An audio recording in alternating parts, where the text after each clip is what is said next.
Well, matters have turned chaotic, as we mentioned in that package, resulting in public disruption as the labour unions take the wage fight to the Johannesburg City Council.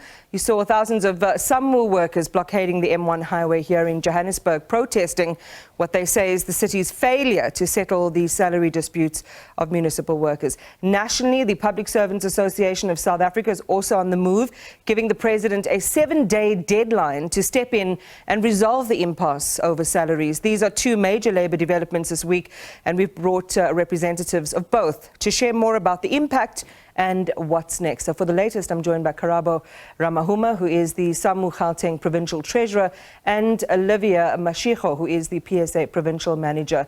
Good evening and welcome to the both of you. Thank you so much for coming in. Karabo, let's maybe kick off with you, and let's start in the city of Johannesburg. And, you know, it's almost a seasonal thing where you'd see similar types of disputes coming, you know, being unsuccessfully resolved in chambers and then finding its way onto the streets. Share with us particularly what your demands are and whether you have any room to negotiate differently with the employer. Our demands are simple. It's pay parity, equal pay for equal work done. Our demands are simple. It's the city, us demanding that the city use the correct salary scale. And our demands are that the city as a municipality must begin paying its employees based on how it has been graded. You have pay disparities even compared with other municipalities. So the politically facilitated agreement sought to, in its totality, correct those things. And that's where the gist of our dissatisfaction and discontent come from. Let's just go back to what you're saying is that there is a defined scale of expectation that exists. Yes. What's the obstacle to those who are responsible within the city from making sure that those guidelines are followed? Bluntly put, I would say dishonesty, nothing much. Dishonesty. You are asking a correct question. Why would an institution like City of Johannesburg, over years and years, still allow a situation where workers who do the similar type of work with similar qualifications or in the same position are paid differently? It's purely because of lack of dishonesty, lack of will from the city's leadership. And maybe when you're in the beginning, you started it correctly by asking, this thing seems to be periodic. Because the narrative that the current administration is pushing is that this thing was there, was left dormant, there was agreed on 2016, we are only pulling it somewhere from dusty archives now, and which is not true. You know, today after we met the mayor, we went to also meet with the city manager's team. And out of that, there was an agreement that was entered into its return to say we will negotiate. The question was, is there room for negotiations? We will negotiate in terms of the quantum, because the city for the first time today, they admitted to us as a union that they do not have money to pay us what they owe us. So they can pay part portion. We said, fine, to demonstrate good faith, that part portion, let's agree that you will pay it for starting in December. Right. So what the task team will be doing together with the team from the mayor's office and the city manager's office would be to determine the quantum of that part which they'll pay. Once that Robert, has been it sounds to me like there is, it's not a lot, but that there is some marginal progress and there's room to maneuver. Are you hopeful that this could be the start of a resolution so we don't see the kinds of scenes that we saw? You know, while people might empathize, some people might, with the cause of labour, would say, why are you trashing the city? Why are you holding the city to ransom? Maybe let me say this. We were almost in a similar situation with the same administration before, where we had spoken and thought we agreed. And we said to them, before you start attempting to implement anything, let's see the figures so that we can speak with the rands and cents, so that we can tell the recipients of this money that you are owed 10 rand, but you are only going to be paid 2 rand.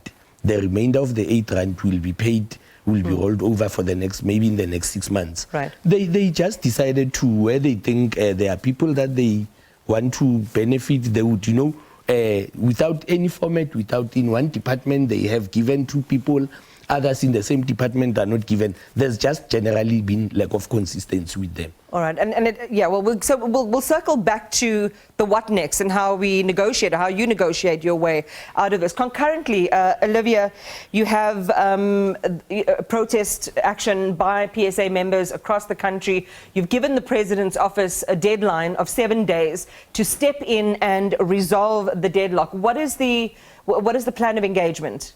Well, our plan of engagement from the beginning has been that we are putting our offer forward, but I think what you're asking is what happens next.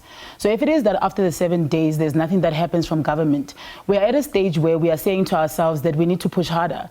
And in pushing harder, we are going to embark on other forms of strike. Other forms of strike would be something separate from a march, things like stairways, things like go-slows. We'll continue with our pickets. And if possible, we'll also join any other union that is going to choose to go on any other march action that they might go on to. Because for us at this stage, we have reached a stage where we have spoken to government, and we have spoken and spoken. You would know that as the PSA, we are one of the first unions that will be in the front line for negotiations. We have no problem with negotiating and with meeting honestly inside the boardroom to try and reach amicable solutions. We have come to the point that we have come to because there was no other option. For us, this was a last resort, and I think that is something that everybody needs to understand. I think that the public at large must understand that we are at a point where we have reached deadlock, but also we are at a point where we have no other alternative but to also exercise our rights. Just looking at some of the posters that PSA protesters in certain places, I think including in KZN, have created, seem to take quite a personal, or make a personal point against the President himself. Is that more symbolic, or is it really seeing the President as a key reason why these wage talks, from your vantage point, are not moving forward? Well, I mean, for us as trade union, we are very aware of the fact that the President is a state head. And I think it's very important to note that we don't do anything personally. I think for us, as much as there are executing authorities in any system, unfortunately, he finds himself as the head in this current administration who has chosen to choose the trajectory that they have chosen. So for us, there is no point in pointing towards anyone else except to point towards him, because ultimately he is the decision maker. The buck does stop with him. So if it is that we find ourselves in a state where 3% is being offered to our worker, and as opposed to the 10% that we have required, mind you, the 3% is actually not a luxury. And so we are at a place where we are going after the President, quote unquote, because he is the state head. So it's nothing to do with personal vendettas. Might you land at 6.5%? Yeah. We did, but remember that the employer then came back to reject our offer. And so if they rejected our offer, we go back then to our 10% that we had initially then demanded.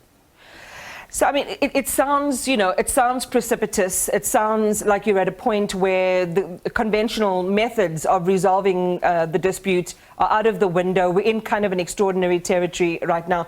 Karabo, from your perspective as someone, the members you represent here in the city, what is the next step? And perhaps there's a word you can add in about the changing governments or political appointments in the city that might also be adding an added complexity to the way that you are able to negotiate. It certainly does. The biggest sufferers of each time when there's change of administration, it's us, the workers.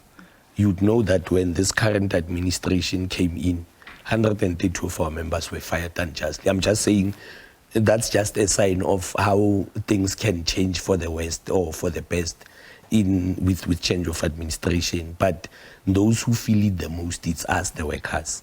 Now, conventional methods of bargaining and are not necessarily failing. The reason that they are not yielding expected results is because we are dealing with people who have scant regard for collective bargaining.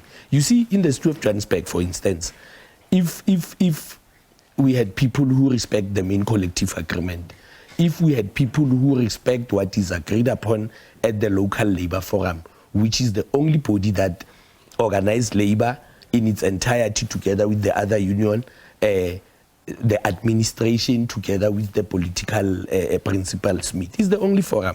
It's legislated. Now you find an MMC who goes out of that forum and misquote that forum with impunity. And when we raise it in that forum to say, but this is not what was agreed upon, they act as if there's nothing wrong, So why methods that we are used to as South Africans that are for bargaining are not effective in the city of Johannesburg is because we are dealing with people who have scant regard for collective bargaining. And by extension, we would say as South African municipal workers, they have scant regard for the constitution because labor rights are constitutional rights. I see you agreeing. Yeah. Totally. I totally agree. I think for me, the sense that we get from government is that they are trying to find a roundabout way to render collective bargaining redundant. Because if you look at how things are moving and if you look at the movement of how things are going, and with the current, the recent announcement that was made by the president that they're going to formulate a body that is going to start deciding on the salaries of public servants, that is a direct violation of, number one, the Labour Relations Act and any other prescripts that governs the issues of salaries. The issues of salaries have never been left and can never be left in the hands of anybody who cannot consider the plight of the worker. That is why there are bargaining forums. And I agree with my comrade to say that collective bargaining is being rendered completely redundant and completely ineffective. What's the role of the CCMA in this? Well, at this stage, remember that we've already approached all the necessary bargaining councils to try and conciliate the matters, and we've received our outcome certificates. We are way past the point of the CCMA at this stage. So remember that the CCMA come in, they then try to conciliate, they facilitate and so on in order for us to find each other, but we have not been able to find each other. And that is why earlier I indicated that this was the point where we have come to a place where there is no other alternative, and the only other alternative that we have is for us to go on strike. But what I'm trying to say is that the issue of collective bargaining being completely under attack and also the state trying to find roundabout ways to contravene the law is exactly what's happening here. You know, what's interesting is, I mean, when you listen to the depth of the grievance and in fact, what you describe is almost a betrayal and a dishonesty of people who are tasked to resolve these matters on your behalf. It feels as if we're beyond the point of no return. Yes. Or we've reached the point of no return. And given that that is the backdrop and you've gone through all of the processes and you are still here today, it sounds like chaos is coming. Olivia, Karabo, a final word on that? Well, people will call it chaos, but what we know we are about to do is to intensify in terms of fighting for our workers' rights. And if people see that as chaos, it's unfortunate. You see, when you can't be working in a company since 2016, I'm making an example to date, and somebody joins it today, gets paid either equal or more than you, and you are expected to be productive at work, be happy, and have the zealousness to go to work. It can't. So what is going to happen is that we are going to intensify in terms of making sure that what is rightfully ours is reflected at the end of each month in our bank accounts and those of our members in its entirety. Yeah, I think from our side, look, since 2018, when the government reneged on that multi-term agreement and they went to the Constitutional Court, and for whatever reason, so the decision was made on, to favor them. From that point, there was something that changed in the climate between us and government, because we came to a point where we are operating with a government that is mala fide. So they deal with us in bad faith. And because they are dealing with us in bad faith, they bring us to the points where we have come today.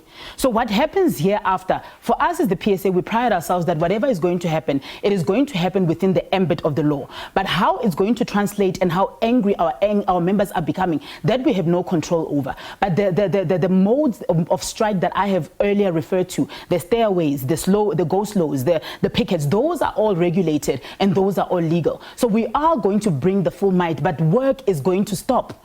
And at some point, we are going to close down borders. And at some point, there are people who are even saying, look, why don't we then just shut down hospitals? But for us as the PSA, we know that we can't do that because that's illegal. But at the end of the day, what I'm trying to say is that you need to understand that the temperament of the worker at this stage is where they are fed up.